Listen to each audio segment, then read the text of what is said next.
It's just for Beulah County. Yeah, right on your head like a bounty. Said I'm from Beulah, they know I'm from Beulah, so let me just go talk about my surroundings. Shout out them Eagles that's out in Geneva, them Lakers, oh yeah, that's Primetime Valley. We from the 4-4 chasing these goals. If you in the way, you get taken out proudly.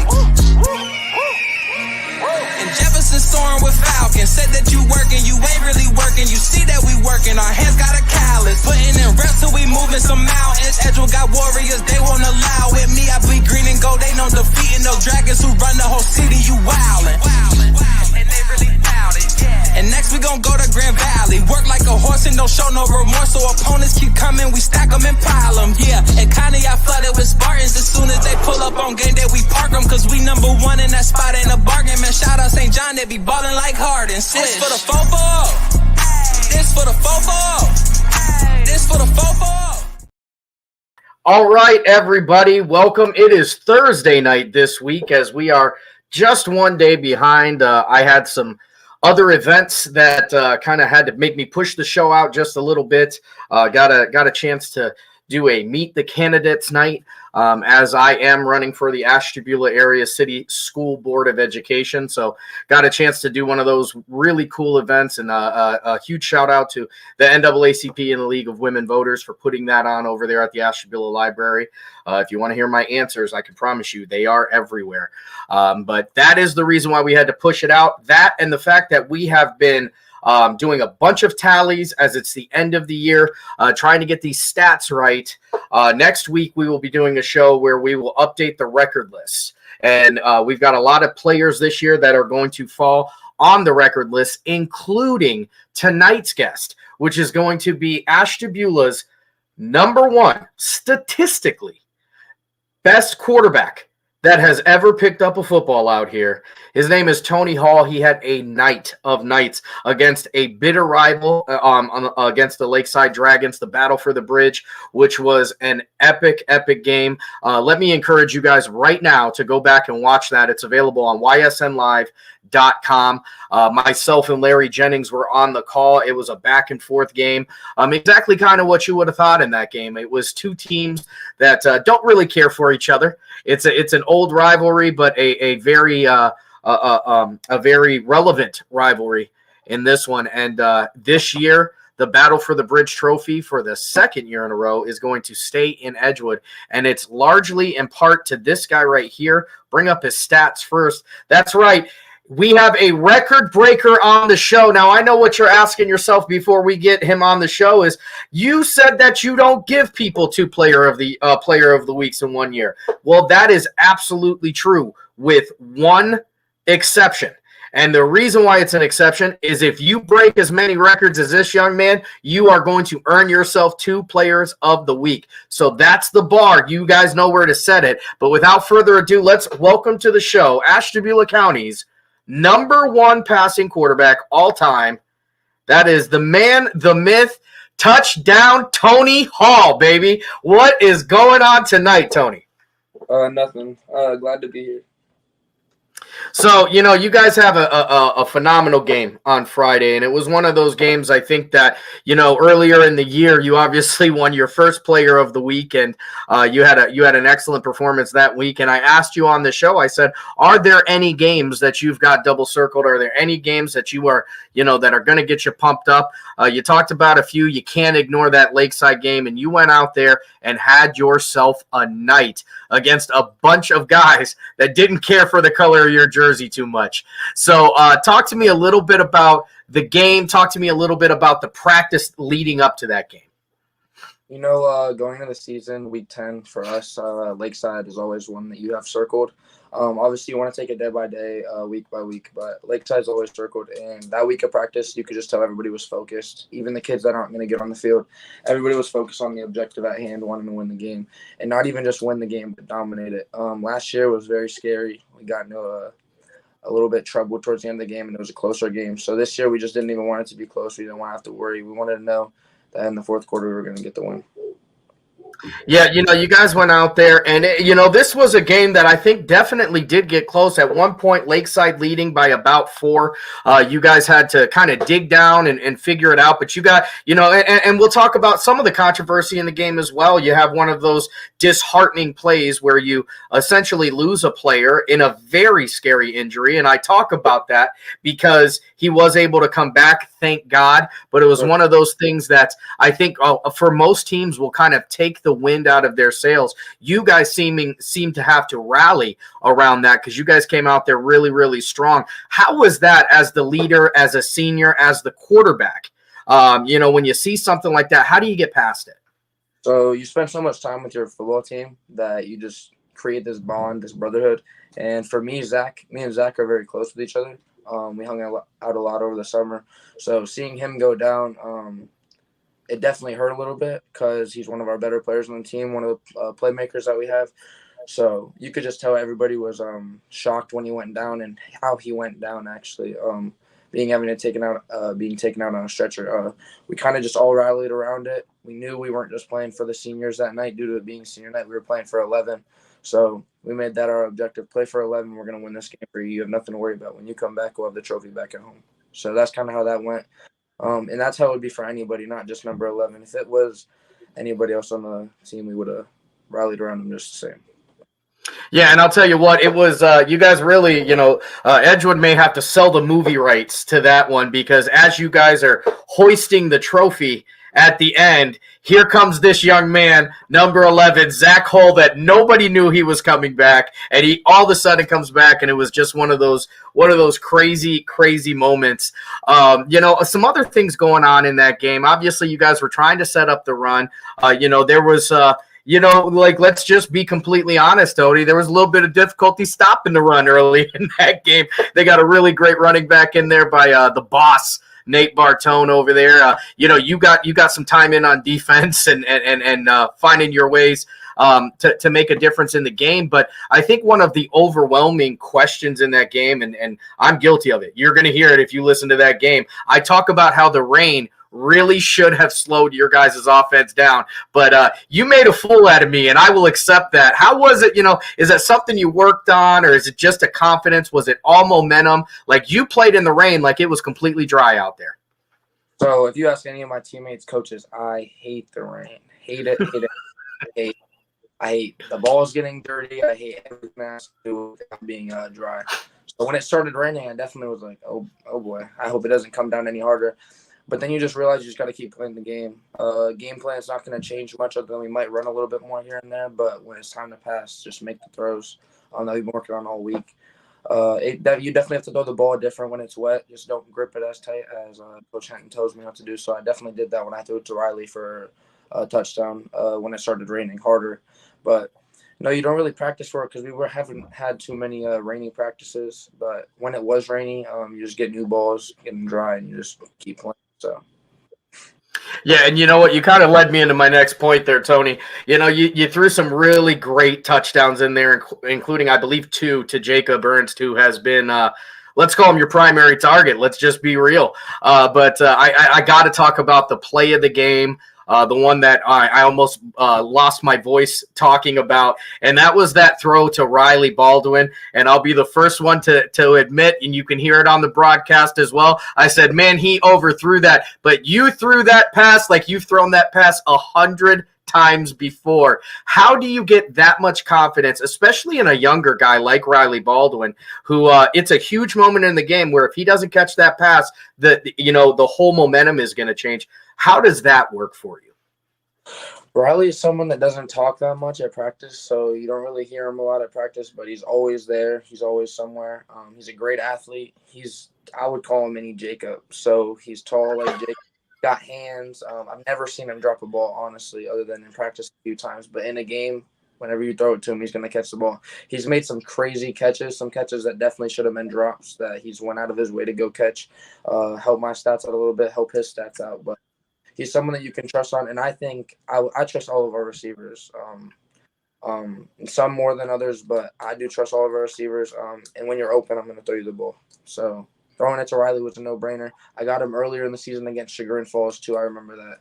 And just being able to see him get a touchdown, especially I think that might have been his first catch of the game too, was a touchdown. But yeah, I trust Riley. I trust all of our receivers, but being able to make that play in the rain was it was definitely it was a good moment. So, you've had a lot of great moments, and let's talk a little bit about kind of the beginning of your career. You come in as a sophomore, you're taking over, you're thrown right into the starting job. You are taking over for what was at that time Ash Shabula's best passer of all time as well. It's big shoes to fill. You went out there and, you shook it off really quickly, throwing a bunch of touchdowns for a bunch of yards. But talk a little bit about your career and how you have become, this year you've thrown for like 2,500, almost 2,500 yards. You look at your all-time numbers and you're at 5,259 yards for a career, 59 touchdowns. Just talk a little bit about the career, the coaching. How did you get here? So definitely, so I didn't start playing quarterback until 8th grade, and it was kind of just filling in the shoes for Jacob because he got hurt 7th grade year. So Jacob was the quarterback, and then he got hurt, switched to wide receiver. So I was just filling in the shoes, just putting someone there that can play the position that I can throw far. I had a good arm in 8th grade. So it really wasn't just, I want to be a great quarterback. I was kind of just filling in the shoes for Jacob. And then we get to freshman year, and I almost wasn't going to play football. I had the coaches that came up to the door, came to my house to get me to play. And then I just realized, I don't want to stop playing the sport. So then started playing freshman year, and JV was rough for sure. I think I might have had 20 interceptions in JV. So it was rough. Yeah, it was rough. I think we played Perry, and I had 10 in one game. It was rough. Yeah. So, but being able to watch back definitely helped me. He was a great quarterback when I watched him. He was a great playmaker. I definitely looked up to him a lot, and he just has. I believed he had great IQ of the game. So being able to watch him and learn some of the things from him definitely helped me gain confidence in myself. And then going to sophomore year, just breaking the record the previous year. He started off a little slower, and I never seen him quitting. I never seen that even coming. And when it happened, I was playing JV when Coach Wees told me that I had to play varsity, and by no means was I ready. I definitely was not prepared for that. I was prepared, okay, junior year, I'll end up playing varsity. But when that happened, I kind of just practiced throughout the week and had a good game against Orange. But Orange isn't the greatest opponent. So we just went out there, we threw the ball to the playmakers, and then the rest of the season went downhill from there for sure. It wasn't the greatest season. We had a hard schedule. Coop was our interim head coach, so we didn't have much time with him. We were kind of just playing backyard football at that point, trying to make plays, trying to do things, trying to adjust things. And then junior year, we get a new coaching staff. Coop brings in great guys to Coach Henton, Coach Baker. And Coach Henton's done a great job mentoring me. He's helped me a bunch. Coach Coop has helped me a bunch. Really fitting me into the offense for sure. So, and then Coach Henton getting me into the Elite 11 this year helped me out a lot too. But last year was just the start, and I knew after having, I believe I had 2,000 yards last year, I knew my goal the next season was just to break the record. And that was all of our goals. We just wanted to do that. So I think I was just working on my accuracy at that point because I knew I could throw the ball far, but it's just getting into our playmakers' hands and throwing the ball in the correct spots. So just keep practicing that, learning defenses more, and then it just led to having a good season and spreading the ball out way more because I definitely threw the ball to a lot more receivers. We have a lot more receivers on the leaderboard than we had in the past years. So I would just say thankful to all my coaches and players for helping me out, and the offensive line because I can remember where we could run the ball and pass the ball in a season and do good at both. So this year, our offensive line definitely kicked it up a notch, and they stepped up big time. Yeah, there's definitely been what I would call an evolution in the football over at Edgewood. And I think it's, obviously in large part to the coaching, but it's also in large part to you guys like you. If you got guys that are going to take the coaching, it's going to make a difference. And you look at the records as you guys have gotten better and better every single year. And that's ultimately the goal. It's been really fun to get to watch you go out there and really just improve every single year. As you talked about that sophomore year, a lot of people would have thrown in the towel on that one. It's a hard pill to swallow to get your butt kicked that much. But you guys definitely figured it out. And, through this year, even I'm sure there are, a couple different times where, there's some passes you want back. There's some games you want back. But as we're getting ready, you are getting ready for your second year in a row to play in week 11. And it's a different opponent, but it's the same path as you guys are going against a monster in Niles, another NE8 opponent. One of the big things that I think Ashtabula County's had trouble in general with is heading down Route 11 and playing those monsters over there in the NE8. And what are some things that you want to make sure you're getting done this week, and how can you guys get better so you guys have a shot at playing week 12? I think it's just following the game plan that our coaches are put out for us. They do most of the film. Yes, we watch film, but they plan this game plan out for us to just go out there and succeed. So they want nothing more than for us to win, get their first playoff win in school history. And I think ours is a team that we could beat. We just got to go out there. We just got to play football. We know they're going to have a strong running game. We know that they got good players. They're a great team. I definitely think I wouldn't put anything past us either. I think we're a strong enough opponent that we can go out there and get the win. But by no means we can't lay down. We lay down to any team, we're gonna lose, and we've seen it throughout the season. I don't think we've laid down, but we definitely haven't played our best brand of football at some times of the games, and that's really lost it for ourselves in some of the games. But I think we just keep going 100% against Niles, and we have a great shot at winning the game for sure and going into week 12. And that's something that I don't think any of the seniors on our team we don't want to just end it right here.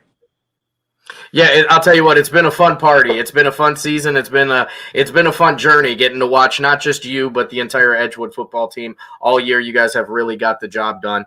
I'm not going to keep you too much later because we do play a game tomorrow. You guys will be down in Niles, and it'll be right here on YSN. But, with you accomplishing so much, and you've lived through the diversity or the controversies and those sort of things, and you've had diversity in your career.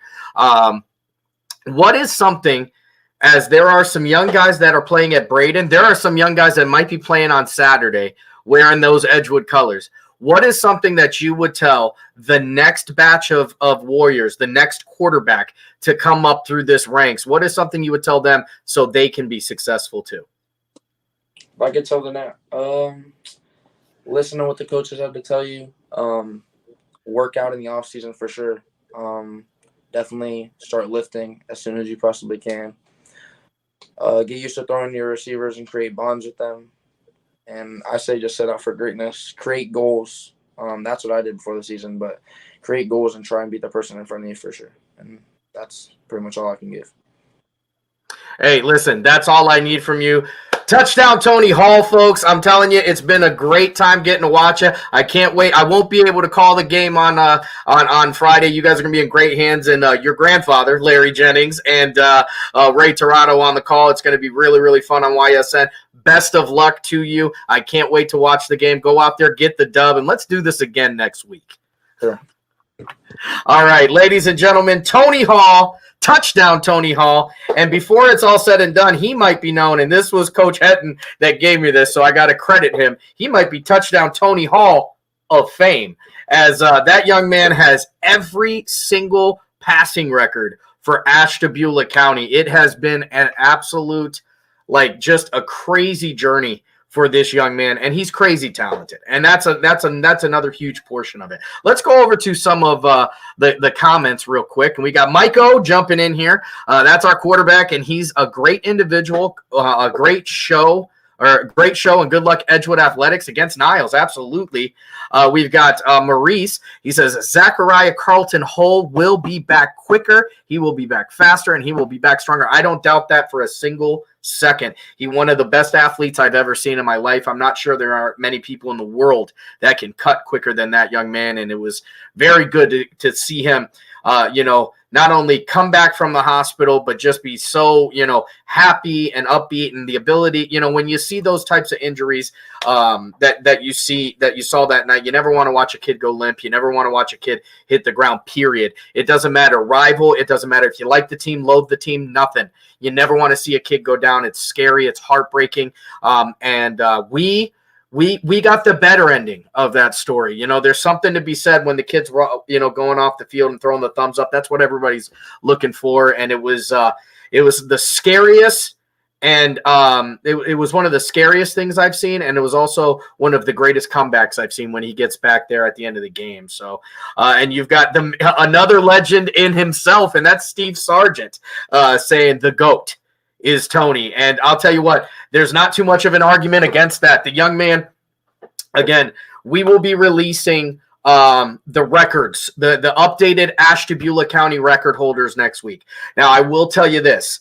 I am going to go and ask if I can get stats from everyone. And you know what? I've sugarcoated things for too long. I'm just a little bit tired. So I'm not going to sugarcoat it anymore. I will reach out to Geneva and see if I can get those stats. That way we can have the most accurate list of all-time county leaders, because I'm sure that over there they've probably got some guys who are going to be knocking on the rushing doors. Absolutely. I don't doubt that for a single second, because, whether they're a YSN team or not, they're phenomenal. It's a phenomenal team. And they are going to turn some heads. So I'm going to do my very best to try and get those stats. That way we can update it at least on, they won't be on the leaderboards for YSN, but they will be on the Ashtabula County all-time list if they qualify. That list will be released next week, as I'm still waiting on some final numbers from a couple teams for their final stats. And I want to make sure that when we update those lists and re-release them, as we have done every year for the past 3 years, it is as accurate as humanly possible. So, that's my commitment to you. And again, I can only use the data that I am provided. So, you can attack me if you want. I'm sure you guys will. But if the data doesn't match what you think it is, all you have to do, if you are a person who graduated from Ashtabula High School, if you are a person who graduated from Harbor High School, and you have proof of what your statistics are, that proof can come by way of the Star Beacon, a clipping. That can come from one of your coaches if they're still if they are still with us, or somebody has their stat books. I just need some proof, because unfortunately I can't go off hearsay. So you can tell me, well, hey, in 1994 I rushed for 45,000 yards in one season. I averaged 27 yards a carry. I can believe it. But I can't put it on there, because this is supposed to be an accurate list, so I need some sort of proof. Again, Star Beacon articles, if you've got coaching staffs who keep stats, if you can contact the school themselves and they've got the stats, although I can tell you for the largest portion of the county, I have contacted the schools. So I have all those. Ashtabula and Harbor are they're wild cards, because there's just not much by way of stat keeping and records. So I would love to make sure that this list is as up to date as possible. We will release that next week. We have some new record holders. Obviously, we have a new record holder in 4 separate categories in Tony Hall, but there are a lot of other guys who are going to be 2nd, 3rd, 4th all time in separate categories, like wide receiving, like rushing. I have personally started keeping track of tackles. So the defensive stats outside of interceptions are new. We've got 3 years of defensive stats. So we've got some all-time leaders, but it's not very I guess it's not completely thorough. And again, if you've got a way to give me defensive stats that you have had or somebody on your team had, and there's a way for us to verify it, bet your bottom dollar I will get that on that list, because one of my goals and one of the things I've always tried to do is keep that list and keep the history of Ashtabula County football up to date and accurate, because it's something I'm very, very passionate about. And that's why I'm doing what I'm doing. So again, next week we will release this list as I get some of these stats.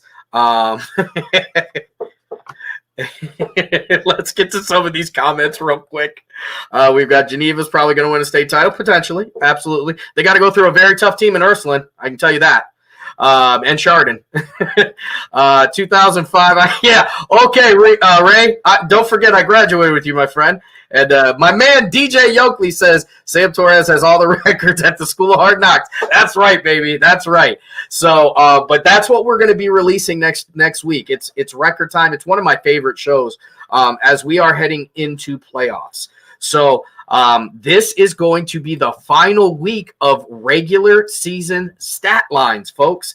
I can't wait to show you these. Now, I do want to put an asterisk, a quick, just so you know. The St. John Heralds, all of their stats are through 9 games because, unfortunately for the Heralds, who are on record pace in multiple categories, unfortunately for them, their opponent bowed out of a game last week. Lincoln West canceled the game, and they could not find another opponent. They looked, around they looked around Northeast Ohio for teams that have only played 9 games and then also would not have made the playoffs to try and get that so important 10th game for those young men. And unfortunately, they weren't able to find it. So, it's a heck of a season for you Heralds, and my heart goes out to you because football is we only get 10 games to begin with, and to take away any games is an absolute shame. So, for the seniors who are leaving, God bless you guys. And for the juniors, just get ready to come back for next year and make sure you make every game count double for the game that you didn't get this week. All right, let's jump over to the stat lines, baby. It's Ashtabula's leaders.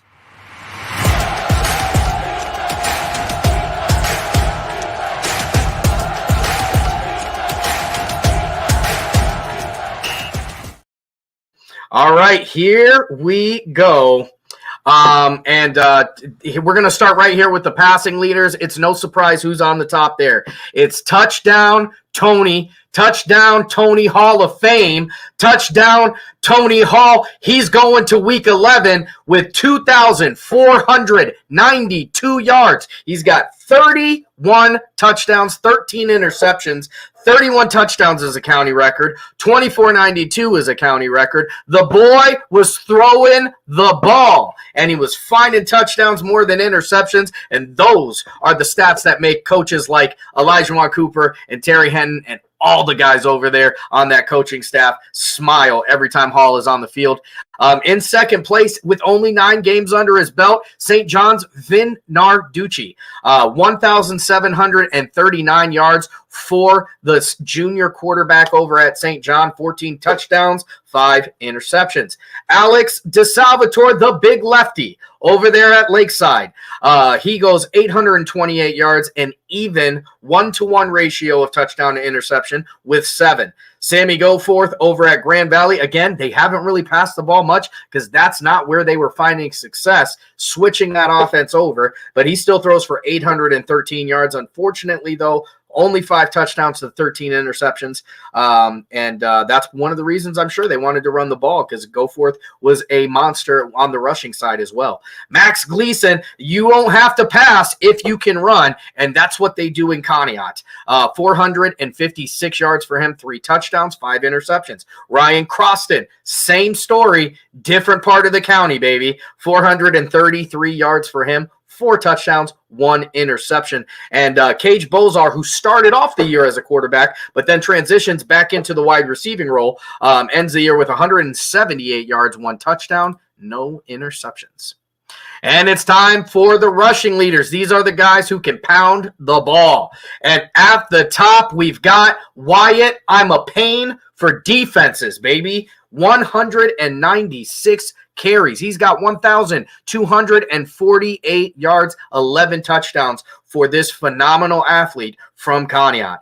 Right behind him, Pymatuning Valley's quarterback, Ryan Croston, with 135 carries. He's got 1,231 yards, 17 touchdowns, and a heck of a year for that junior quarterback. Keep that in mind, all the NAC teams watching right now. You got to deal with these kids a whole nother year. Max Gleason, another quarterback right behind him. He's from Conneaut. 173 carries. He's got 1,228 yards, 12 touchdowns. Another Laker's going to follow him. That's Ty Vickery. 159 yards, 1,200 even is the yardage, or 159 carries, 1,200 even is the yardage for him. He's got 20 touchdowns, leading all running backs in the county. Behind him is going to be Devin Miller, who was taking on a larger role in the offense this year, and it showed. 127 carries for the Dragon. He's got 843 yards, 7 touchdowns. Cage Bozar also running the ball for the Jefferson Falcons. 110 carries. He's got 807 yards, 6 touchdowns. Nate Bartone, the boss, Nate Bartone, 138, 727 yards, and 9 touchdowns. Good luck stopping that kid inside the goal line. In that Edgewood game, he was averaging almost over 5 yards a carry in the first half. It was incredible. 2 to 3 tacklers every time that young man takes the field. He is an absolute beast. Over to the wide receiving end, and again, this is the one of the guys I was talking about. You talk about Will Anderson, Big Willie style, over there at St. John. The Herald ends the year with 56 receptions, 997 yards, and 11 touchdowns. Ladies and gentlemen, that's in 9 games. You only can imagine how he would have ended the year with an extra game. Jacob Ernst was trying to make up the ground, but falls just short. 46 receptions for him. He's got 826 yards, 12 touchdowns. Anthony Hunt, right behind Ernst, another Edgewood Warrior product, 29 receptions, 456 yards, and 4 touchdowns. You've got Cage Bozar, the Falcon. Remember, I told you, he goes from the quarterback to the receiving role, and he was very successful at that. Not that anybody was surprised. The young man is a great athlete with great wheels and even better hands. 27 receptions, 413 yards, and 4 touchdowns. Bobby the Grasshopper Rogers. They didn't throw the ball often in Grand Valley, but when they did, he made it count. 22 catches for him, 397 yards, 2 touchdowns. Anthony Severino, another Herald, finding himself on the list here. 392 yards. He's got 4 touchdowns, the sophomore for St. John. Zachary Carlton Hull, who is going to have 24 receptions, 378 yards, and 6 touchdowns. Again, prayers are going up to him as he did come back into the game, but we want to see a full recovery to that young man. And Ryan Williams, the fullback, the bruiser, for the Heralds, 31 receptions, 328 yards, and he had himself a heck of a year as well. Now, enough about all this offense. Let's talk some defense. Defensively, here is your tackle leader, your tackle champion for 2023, and it is none other than that kid, Seth Enos. 120.5 tackles in the regular season. He is a monster. Everything around him. He's got like a heat seeker. If you've got the ball, he's coming to get you. He has been the one of the leaders on the Edgewood defense all year long. It is no surprise that he is at the top. He doesn't do it alone, though. Right next to him is the guy right below him on the list, and that's Zeke Lucas. Zeke the Freak. Freaky Zeke, 99.5 tackles for him. Right behind him is the boss, Nate Bartone, with 96.5. When he's not running people over on offense, he's tackling them on defense. Ty Koval, Conneaut's #1 all-time tackler, is going to end the year with 83.5 tackles. Again, he came into this year as the all-time leading tackler for the Spartans. So everything he did this year was just padding the stats and separating himself from the pack. He did a great job of that this year. One of Conneaut's best defensive players for the last couple years. Randy Valeriano with 72 tackles himself. The Lakeside Dragon has been a mainstay as well. This is a full-time starter on the offensive line too. You got Will Anderson with 67 and Ryan Williams with 67. Both of those Heralds leading the team in tackles. Both of those guys, big-time players on offense, but they don't mail it in on defense, and that's for sure. Abby Ortiz from Lakeside, 65.5. He is going to be tied with another Dragon, and that is senior Caleb Stitt with 65.5 tackles. Congratulations to everybody who made the list. And let me tell you, we had so many people that were tied with 65 tackles that I couldn't put them on the list because we would have had this 3 pages long. It's been an incredible year. Hats off to you guys, Ashtabula. Hats off on a great season, and it was great.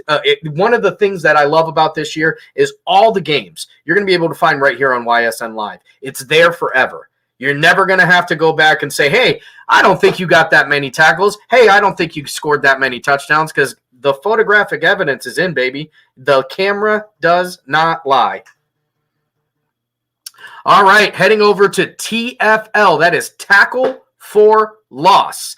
And we're going to see Seth Enos lead the pack here with 17. And that's another reason why he's leading in the total tackles number, because the way that we calculate tackles on this show is 1 point for a regular tackle, half a point for an assist tackle. You get 1 point for a sack, 1 point for a TFL. So the more sacks and TFLs you go, you continue to buffer up that score. And Seth Enos is going to lead the pack in this one, 17. Right below him is going to be Abby Ortiz with 13. Zeke Lucas has 12. He's coming in next. Ryan Croston, the quarterback, when he's not slinging it, he's knocking them down over on defense. The outside linebacker with 10 TFLs for the Lakers. Mason Thor and Denver Kessler from Edgewood with 9 TFLs themselves. You got Ty Koval on here with 9. He's also tied with the 2 Warriors. And then we've got 3 Lakeside Dragons that are tied with 8. And that is Hassani Sai, Grayson Petros, and Nate Bartone. The future's looking good over there on the defensive side for sure, as all of those guys are, well, with the exception of Hassani, who is a senior. The other two young men are going to be back next year. What a great year for those kids. Heading over here to the sack leaders, and you've got Jaron Nowakowski from PV on here with 7. John Finello, another Laker, on here with 5. He is tied with St. John's Hank Wagner. Hank comes in this year as the Herald's lone senior, and he's going to make sure that he leaves a lasting mark with 5 sacks on the year. You got Damian Brainerd with 3.5 sacks, and then we've got 3 young men who are tied with 3 sacks on the year, and that is Lakeside's Grayson Petros, Edgewood's Nick Wyman, and Conneaut's Ryan Turner. And finally, we're going to talk about the guys who take the ball away and leading the pack. He's on the hunt. Hunter Brott. Don't throw in that boy's direction because he's going to take it right away. His number on the field is number 5. The number of interceptions he ends the year with also is going to be 5. He gets his 5th one in that game at a pivotal point in the battle for the bridge. Really kind of changing the momentum and taking it right back for the Edgewood Warriors. 5 interceptions for him. Right below him, we are going to have 4 guys who are tied with 3 interceptions, and that is the PV Lakers' Matthew Atkins, PV's Alex Simon, St. John's Anthony Severino, and Edgewood's Anthony Hunt.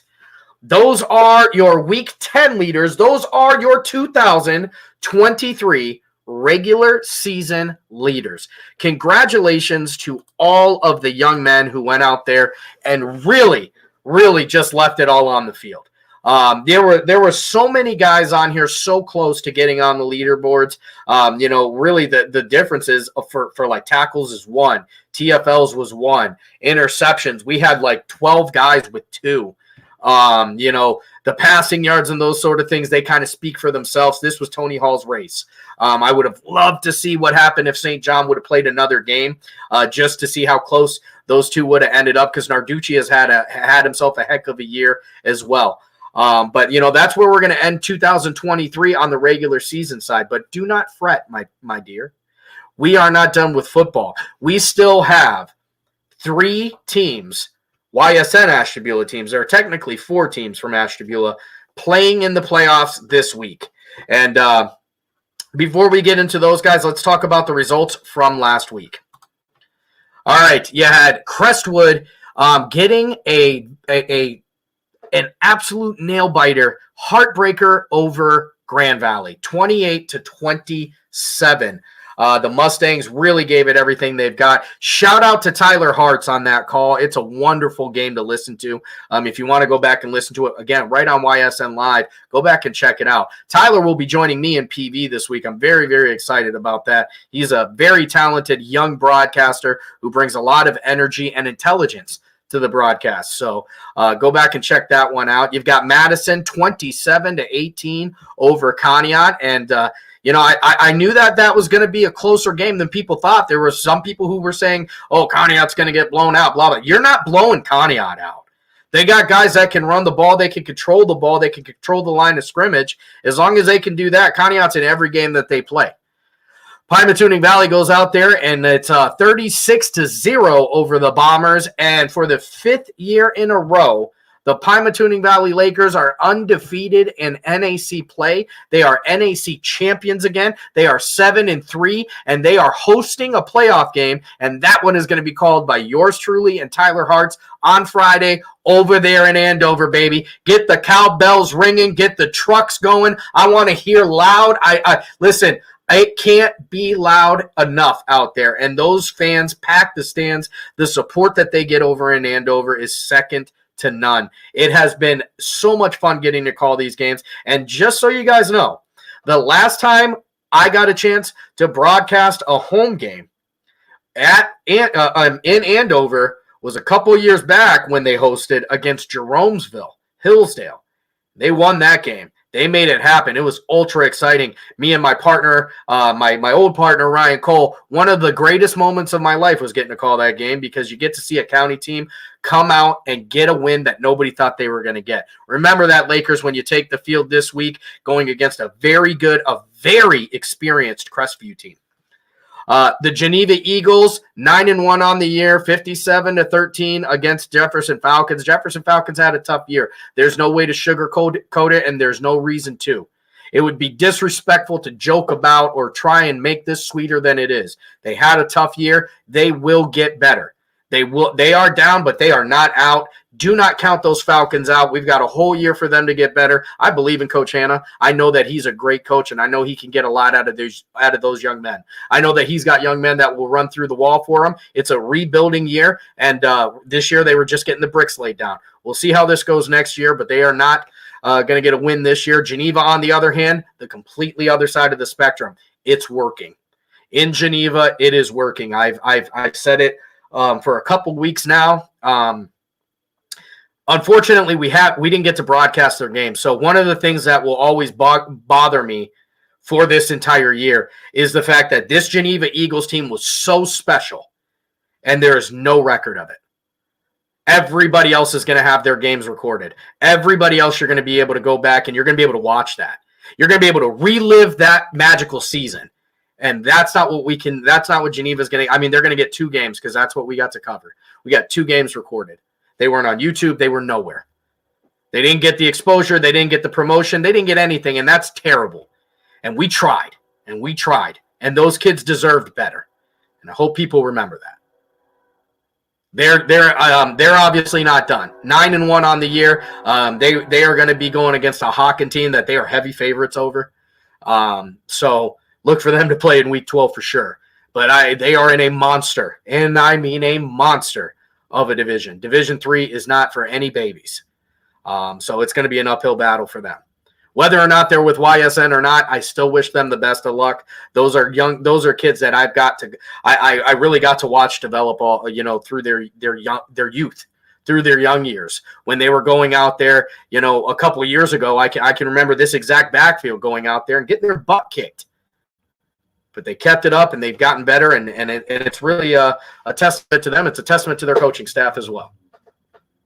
Edgewood Warriors are going to go 6-4 on the year, going 38-20 over Lakeside. The Battle of the Bridge. Edgewood owns the bridge again this year. For one whole year, they've got it. It's going to be safe and sound over on the Edgewood side, but not before Lakeside gave them a valiant effort. It was a great game. Another game you can watch over on ysnlive.com. Those guys, Lakeside at one point leading this game. They had one drive in this game, 20 plays, 9 minutes and 3 seconds They held the ball, and then they scored. You talk about clock control. You talk about ball control. That's what Lakeside figured out. Edgewood, on the other hand, made a couple big stops and quick scores, and before you know it, adios amigos. They were out of this one, and Edgewood a couple touchdowns out there. One of the craziest calls you'll ever hear is my call of Riley Baldwin catching a ball that I didn't think anybody in the country was going to track down, but he does it, and what a great game that was. One of those ones that's always going to be right here no matter what. So that is from week 10. Those are let's take a quick peek over at what some of the matchups are going to be this week. And I'll bring this up on joeitel.com. If you ever have any questions as to, where people are playing, who they're playing, that sort of thing. Let's go to a couple comments. We've got Terry Shatter checking in from Mount Union. Looks like there's just kind of Ray says, did you see somebody already forfeit their playoff? I haven't seen that. So, no, I haven't seen that yet, but hopefully everything's okay for that team. But let's start going down some of the list. Division 2, actually, we're going to skip over, and we're going to go to Drew Pasteur because he's going to talk about some of the games and who's favored. So over in Division 2, we don't have any teams in, as Lakeside is going to miss the playoffs, unfortunately. Let's head over here to Division 4. Your Edgewood Warriors are going to be taking on Canton McKinley, and they are the underdog in this one. Pay attention, Warriors Nation, as they are saying you are going to lose by 15 points here in this one. Niles McKinley is a very, very good team. They have one of the most talented young men in Northeast Ohio in Anton Gardner. You are going to have your absolute hands full with that young man. Week in and week out, he saw very, very good competition, and week in and week out, he made that competition look dumb.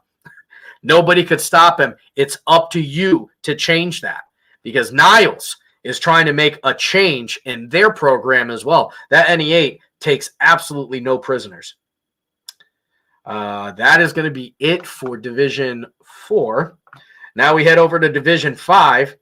And I just want everybody to take a quick look, okay, while we're here.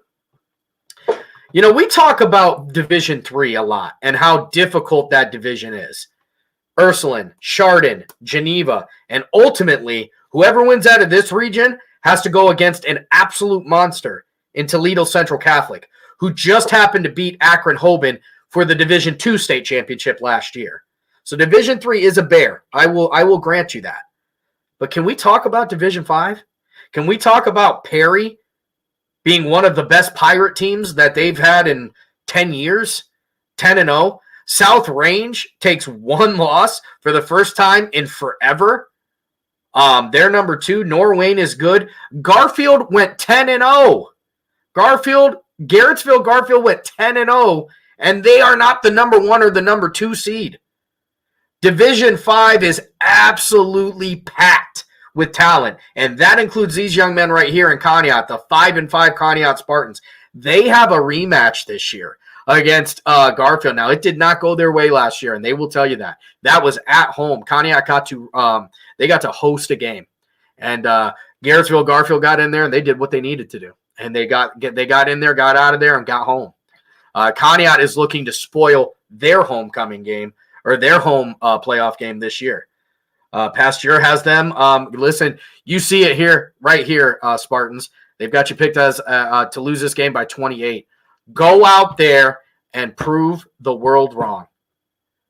When nobody believes in you, you got nothing else to lose. Leave it all out on there. Wyatt and Max, Scotty, Ty, the whole group of you. I believe in every single one of you kids. I would line you guys up against anybody. You're tough, you're smart, and you're great athletes. Go out there and make the world surprised. Get the dub against, the G-men. They may as well be the X-men because those kids are supernaturally good. And then we head over here to Division 6 and that is where your Pymatuning Valley Lakers are going to host a playoff game, as they are the number 7 seed, and they are going to take on a very, very good Columbiana team. And now Pymatuning Valley is favored to win this game by 13.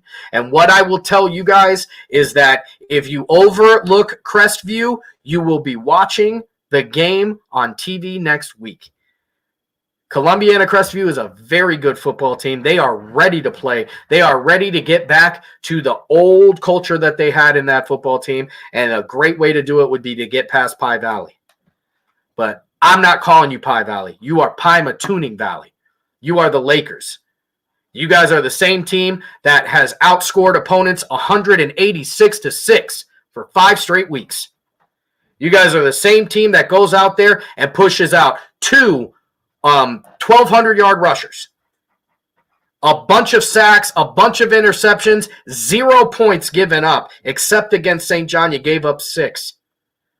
You guys figured it out in week 5 against Southeastern. You never looked back, and there's no reason to look back now. Be ready, be better, and get ready for a war, an absolute war, because you're going to have it on your hands.